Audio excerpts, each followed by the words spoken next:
ഇന്നലെയാണ് നമ്മുടെ ഷാറൂഖ് ഖാനും പുഷ്പയുടെ ഡയറക്ടർ സുകുമാറും ഒരു സിനിമ ചെയ്യണമെന്ന് പറഞ്ഞ് റൂമർ ഇറങ്ങിയത്. ഇന്നത്തെ ദിവസം അവരത് നിഷേധിച്ചിട്ടുണ്ട്. പിങ്സ് വില്ല റിപ്പോർട്ട് ചെയ്തു, ഒരു മീറ്റിംഗ് നടന്നിട്ടില്ല. കിങ് ഖാൻ എന്തായാലും കിങ്ങിന് ശേഷമായിരിക്കും ഒരു തീരുമാനം എടുക്കുന്ന അടുത്ത സിനിമയുടെ എന്നൊക്കെ പറഞ്ഞിട്ടുണ്ട്. റൂമറുകൾ തള്ളിയെങ്കിലും ഇതുപോലുള്ള സിനിമകളും ഇതുപോലുള്ള റൂമേഴ്സും ഒക്കെയാണ് പിന്നീട് സംഭവിച്ചിട്ടുള്ളത്. അപ്പൊ എന്തായാലും തള്ളിക്കളയാൻ പറ്റൂല. മൊത്തത്തിൽ ചിലപ്പോൾ നടന്നേക്കാം. ഒരു പാൻ ഇന്ത്യൻ മൂവിയാണ് സുകുമാർ പ്ലാൻ ചെയ്തിരുന്നത്. ലൈക്ക് ഞാൻ പറയുകയാണ്, റൂമറാണ്, സത്യം അല്ലാതിരിക്കാം. സത്യമാവുകയാണെങ്കിൽ ഇന്നലെ വന്ന റിപ്പോർട്ടിൽ പറഞ്ഞത് സുകുമാർ ഒരു പാൻ ഇന്ത്യൻ മൂവിയാണ്, സൂപ്പർ ഹീറോ പാൻ ഇന്ത്യൻ മൂവിയാണ് ചെയ്യാൻ ഉദ്ദേശിച്ചത്. പുഷ്പ പോലത്തെ ഒരു സെറ്റപ്പ് തന്നെ ആയിരിക്കും. ഒരു റൗഡി അല്ലെങ്കിൽ താഴെ കിടന്ന് ജീവിച്ചിട്ട് വലിയൊരു ഡോൺ ആവുന്ന ലെവലിലുള്ള സിനിമ തന്നെ ആയിരിക്കും ഷാറൂഖ് ഖാനെ കൊണ്ട് പറ്റിയ സാധനം. അപ്പൊ ഈ ഒരു ഫിലിമിന് ഷാറൂഖ് ഖാൻ ഏകദേശം 300 കോടിയാണ് ഡിമാൻഡ് ചെയ്തതെന്നാണ് പറഞ്ഞത്. എന്ന് വെച്ചാൽ ഇന്ത്യയിലെ തന്നെ മോസ്റ്റ് പെയ്ഡ് ആക്ടർ ആവും ഷാറൂഖ് ഖാൻ. എന്തായാലും നടക്കോ ഇല്ലേന്ന് അറിഞ്ഞുകൊണ്ട് നടന്നാൽ കൊള്ളായിരുന്നു. ഒരു ഹൈ ബഡ്ജറ്റ് 1000 കോടി ബഡ്ജറ്റിലാണ് സെറ്റ് ചെയ്തിട്ടുള്ളതെന്നൊക്കെയാണ് റൂമർ വന്നത്.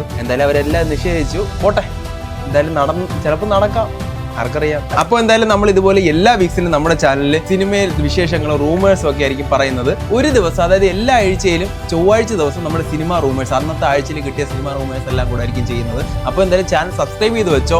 ഇനി ഒരുപാട് റൂമേഴ്സ് ഇന്ന് പറയാനുണ്ട്. ഇനി തുടർന്നുള്ള ആഴ്ചകളിലും കാണാൻ ചാനൽ എന്തായാലും സബ്സ്ക്രൈബ് ചെയ്ത് വെച്ചോ എല്ലാവരും. അപ്പോൾ അതിലേക്ക് തിരിച്ചു വരികയാണെങ്കിൽ ഷാറൂഖ് ഖാനും സുകുമാറും കൂടെ ഒരു സിനിമ പ്ലാൻ ചെയ്യുമ്പോൾ അതേ അപ്പുറത്തെ സൈഡിൽ ഷാറൂഖ് ഖാന്റെ ഏറ്റവും മോസ്റ്റ് കളക്ട് ചെയ്ത സിനിമയായ ജവാൻ ഡയറക്ട് ചെയ്ത അല്ലു അർജുനെ വെച്ചിട്ട് ഒരു ഫിലിം എടുക്കുകയാണ്. അത് നമ്മൾ കുറെ നാളായിട്ട് അതിന്റെ അപ്ഡേറ്റ്സ് എല്ലാം വരുന്നുണ്ട്. ദീപിക പതുക്കം വരുന്ന ഒരു ഗ്ലിംസ് ഒക്കെ പുറത്തിട്ടുണ്ട്. ഇന്ത്യയിലെ തന്നെ ഏറ്റവും എക്സ്പെൻസീവ് ആയിട്ടുള്ള ഒരു ഫിലിമാണത്. അപ്പോൾ ഇതിന്റെ ഡയറക്ടറും ആക്ടറും അപ്പർ സൈഡിൽ എന്റെ ഡയറക്ടറും ആക്ടറും രണ്ടുപേരും വലിയ ബിഗ് ബഡ്ജറ്റ് പ്ലാനിങ്ങിലാണ് ഇരിക്കുന്നത്. പിന്നെ അടുത്ത ഒരു ന്യൂസ് അല്ല, ഒരു ഫാക്റ്റ് ആണ് സംഭവം. ഹിന്ദിയിലെ ജംഗ്ലി പിക്ചേഴ്സ് അറിഞ്ഞാത്തവർക്ക് ബോളിവുഡിലെ ഒരു വലിയൊരു പ്രൊഡക്ഷൻ കമ്പനിയാണ് ജംഗ്ലി പിക്ചേഴ്സ്. ഒരുപാട് വിക്കി കൗശലിന്റെ ഒക്കെ ഒരുപാട് സിനിമകൾ എടുത്തിട്ടുണ്ട്. വലിയ പ്രൊഡക്ഷൻ കമ്പനിയാണ്, ഒരു പേരുകെട്ട കമ്പനി തന്നെയാണ് ബോളിവുഡിലെ ജംഗ്ലി പിക്ചേഴ്സ്. അവര് നമ്മുടെ മോളിവുഡിലെ ഫസ്റ്റ് ഫിലിം പ്രൊഡ്യൂസ് ചെയ്തിട്ടുണ്ട്. ജൂൺ 13 റിലീസാണ്, 2 ദിവസം കഴിഞ്ഞ് റിലീസ് ആവും. ഓക്കെ, റോന്ത് എന്നാണ് പേര്. ഒരു ഇൻവെസ്റ്റിഗേഷൻ ഫിലിമാണ്. 2 ദിവസം കഴിഞ്ഞ് ആ സിനിമ റിലീസ് ആവും. അവരുടെ മോളിവുഡിലെ ആദ്യത്തെ പ്രൊഡക്ഷൻ ആണത്. എന്ന് പറഞ്ഞാൽ നമ്മുടെ മോളിവുഡിലേക്ക് എല്ലാവരും ഇപ്പം ഹോട്ട്സ്റ്റാറിന്റെ ഒക്കെ നോക്കിക്കഴിഞ്ഞാൽ നോർത്ത് ഇന്ത്യയിലുള്ള ഒരുപാട് പേര് ഇങ്ങോട്ട് മോളിവുഡിലേക്ക് ഒരുപാട് പ്രൊഡക്ഷൻ ഒക്കെ നടത്തുന്നുണ്ട്. അപ്പോൾ എന്തായാലും ഇതൊരു ചേഞ്ച് ആവും. ഇനിയും നോർത്തിലോട്ടുള്ളവർ ഇങ്ങോട്ടൊന്ന് പ്രൊഡക്ഷൻ ചെയ്യട്ടെ. ഫിലിമിൽ മെയിനായിട്ട് ദിലീഷ് പോത്തനും റോഷൻ മാത്യു ആണ് മെയിൻ കഥാപാത്രങ്ങളായിട്ട് വരുന്നത്. ഏറ്റവും വലിയ ഒരു അട്രാക്ഷൻ എന്നാൽ ഈ സിനിമ ഡയറക്ട് ചെയ്തിരിക്കുന്നത് സാഹി കബീർ ആണ്. സാഹി കബീർ എന്നത് നമ്മുടെ ഇലവീഴ പൂഞ്ചിറ ഡയറക്ടറാണ്. പിന്നെ നായാട്ട് ജോസഫ് എന്ന സിനിമകളുടെ റൈറ്ററും കൂടെയാണ് പുള്ളിക്കാരൻ. അപ്പൊ എന്തായാലും ഈ സിനിമ ചിലപ്പോൾ ഒരു സൈലന്റ് ആയിട്ട് ഒന്ന് ഹിറ്റ് അടിക്കാനുള്ള ചാൻസ് ഉണ്ട്. വലിയ പ്രൊമോഷനോ കാര്യങ്ങളോ ഒന്നും ഇല്ല.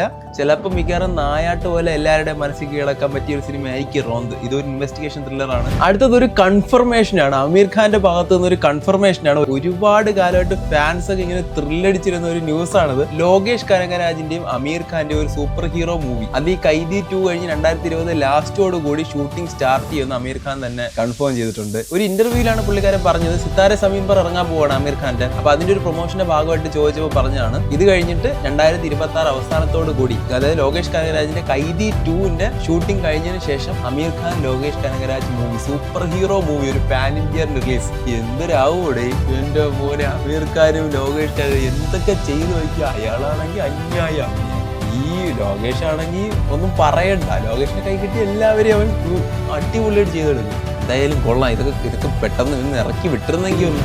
അതുപോലെ KGF ഡയറക്ടർ പ്രശാന്ത് നീലിന്റെയും ജൂനിയർ NTRന്റെ ഒരു ഫിലിം വരാൻ പോവുകയാണ്. മൈത്രി മൂവി മേക്കേഴ്സ് ആണ് പ്രൊഡ്യൂസ് ചെയ്യുന്നത്, ഹൊമ്പാളെ അല്ല. ഇതിൽ മൈത്രി മൂവി മേക്കേഴ്സ് ഇത് എവിടെയൊക്കെ കയറി പോണ്, അവർ എന്തൊക്കെ പ്രൊഡ്യൂസ് ചെയ്ത് വിടുന്നത്. തലയുള്ള ആരുമാണ് കേട്ടോ. ഇതൊരു പീരിയോഡിക് ഡ്രാമ ആയിരിക്കും എന്നാണ് പറഞ്ഞിട്ടുള്ളത്. മിക്കവാറും സലാർ 2ന്റെ റിലീസ് കഴിയുന്നതോടെ ഇതിന്റെ ഷൂട്ടിംഗ് സ്റ്റാർട്ട് ചെയ്യുമായിരിക്കും കേട്ടോ. അതുപോലെ ഈ ഇടയ്ക്ക് ഒരു അപരാധം കണ്ട ഓർമ്മയുണ്ട്, നമ്മുടെ മോഹൻലാല് കണ്ണപ്പായിൽ പോയി അഭിനയിച്ച അപരാധം. ഇത് ഇടയ്ക്ക് നമ്മൾ കുറെ വീഡിയോസും ഫോട്ടോസും കണ്ട ട്രെയിലറൊക്കെ റിലീസ് ചെയ്തതാണ്, അവർ കാണിച്ചു കൂട്ടിയത്. അതിനകത്ത് പ്രഭാസ് ഉണ്ടെന്ന് പറഞ്ഞിട്ടുണ്ടായിരുന്നു. പ്രഭാസ് അങ്ങനെ അവസാനം പറഞ്ഞിട്ടുണ്ട്. പ്രഭാസ് ഒരു ക്യാമിയോ റോളാണ്, 30 മിനിറ്റ്സ് ഡ്യൂറേഷൻ ഉള്ള ഒരു ക്യാമിയോ റോളാണ് പ്രഭാസ് ചെയ്തിട്ടുള്ളത്. ചിലപ്പോൾ ഈ സിനിമയ്ക്ക് തന്നെ നെക്സ്റ്റ് പാർട്ടുകളൊക്കെ ഉണ്ടാവും. അതിലൊക്കെ പ്രഭാസ് മോഹൻലാലും ഒക്കെ മെയിൻ റോഡിൽ നോക്കി വെച്ചിട്ടുണ്ടാവും.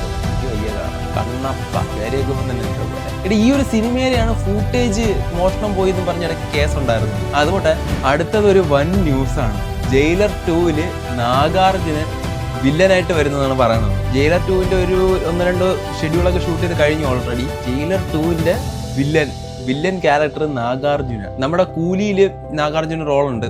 അപ്പോൾ കൂലിയിലും രജനീകാന്തും നാഗാർജുനും തമ്മിലൊരു സീനുണ്ട്. ആ ഒരു സീനിൽ വെച്ചിട്ടാണ് നാഗാർജുനെ വില്ലനായിട്ട് കാസ്റ്റ് ചെയ്തതെന്നാണ് റൂമേഴ്സിൽ പറയുന്നത്. എന്തായാലും കൊള്ളാം. ജയിലർ 2 എങ്ങനെ ആയിരിക്കുമെന്നോ, ജയിലർ 2 കുറച്ചുകൂടെ അധികം സ്പെൻഡ് ചെയ്ത് നല്ല വൃത്തി ആക്ഷൻ സീൻസും ഡ്രാമയും എല്ലാം അടിപൊളിയായിട്ട് എടുത്തിട്ടുണ്ടെന്നൊക്കെയാണ് അറിയാൻ പറ്റണത്. എന്തായാലും കണ്ടു തന്നെ അറിയാം. മിക്കവാറും ഇതൊരു വൻപൻ ഹിറ്റ് ആവുക, ഇളക്കി മറിക്കും ജയിലർ 2. ഒരു ഫാൻ ട്രീറ്റ്മെന്റ് ആയിരിക്കും മിക്കവാറും. പിന്നെ നിങ്ങൾ എല്ലാവരും കുറച്ച് ദിവസം മുമ്പേ അറിഞ്ഞിട്ടുണ്ടാവും, ദുൽഖർ സൽമാൻ നമ്മുടെ മലയാളത്തിൽ ഒരു സിനിമാറ്റിക് യൂണിവേഴ്സ് ക്രിയേറ്റ് ചെയ്യണം, സൂപ്പർ ഹീറോ സിനിമാറ്റിക് യൂണിവേഴ്സ്. അവർ ഫസ്റ്റ് എന്നൊക്കെ അവർ അവകാശപ്പെടുന്നുണ്ട്. അപ്പോഴും വീക്കെൻഡ് സിനിമാറ്റിക് യൂണിവേഴ്സ് ഒരു സൈഡിൽ നിൽപ്പുണ്ട്. എന്തായാലും ദുൽഖറിന്റെ പ്രൊഡക്ഷനിൽ ലോക ചാപ്റ്റർ 1 ചന്ദ്ര എന്ന ഫിലിമാണ് ആദ്യമായിട്ട് ഇറങ്ങാൻ പോകുന്ന ഈ ഒരു സിനിമാറ്റിക് യൂണിവേഴ്സിൽ. കല്യാണി പ്രിയദർശനാണ് മെയിൻ റോളിൽ വരുന്നത്. നസ്ലിനുണ്ട്. പിന്നെ ചെറിയൊരു റൂമർ ഉള്ളത് ദുൽഖറും ടൊവിനോ തോമസും ഇതിൽ ചെറിയ പാർട്ടുകൾ പ്ലേ ചെയ്യുന്നുണ്ടാവും. തീർച്ചയായും ഉണ്ടാവണം, കാരണം യൂണിവേഴ്സല്ലേ. അപ്പൊ അടുത്ത സിനിമകളിൽ എന്തായാലും ഇവരുടെ റോളുകൾ വേണം. ദുൽഖർ എന്തായാലും ഒരു മെയിൻ കഥാപാത്രം ആയിരിക്കുമല്ലോ. അതിന്റെ പോസ്റ്റേഴ്സ് ഒക്കെ അടിപൊളിയാണ്. ഒരു പോസ്റ്റ് അപ്പോക്കലിപ്റ്റിക് വേൾഡ്. കൽക്കി ഇല്ലേ, കൽക്കിയുടെ ആ ഒരു വൈബിലാണ് ചെയ്തത്.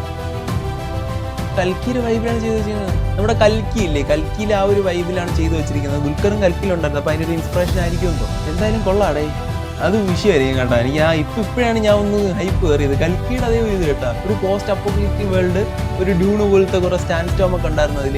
എന്തായാലും അത് പൊളിക്കും. അപ്പോൾ ഇതുപോലെ ലേറ്റസ്റ്റ് ഫിലിം അപ്ഡേറ്റ്സുമായി ഞാൻ എല്ലാ വീക്കിലും വരുന്നുണ്ടായിരിക്കും. എല്ലാ ട്യൂസ്ഡേസും നിങ്ങൾ ഈ ചാനൽ നോക്കി വെച്ചോ, സബ്സ്ക്രൈബ് ചെയ്ത് വെച്ചോ. അപ്പോൾ എന്തായാലും മറ്റൊരു വീഡിയോയുമായി കാണുന്നവരെ ദിസ് ഈസ് അനൂപ്.